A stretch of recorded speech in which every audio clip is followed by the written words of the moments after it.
Today, I'm going to show you how to get an account statement. So the first thing that you want to do is to navigate to your Host Africa client area.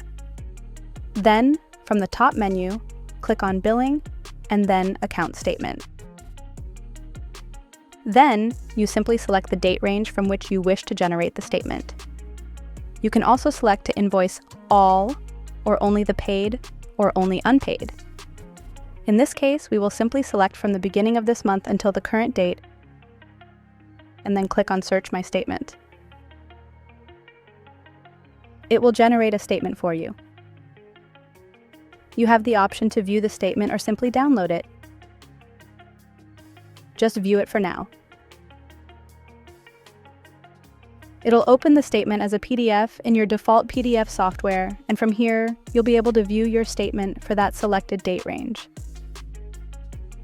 That's it. If you found this tutorial helpful, hit the like and subscribe icons for more.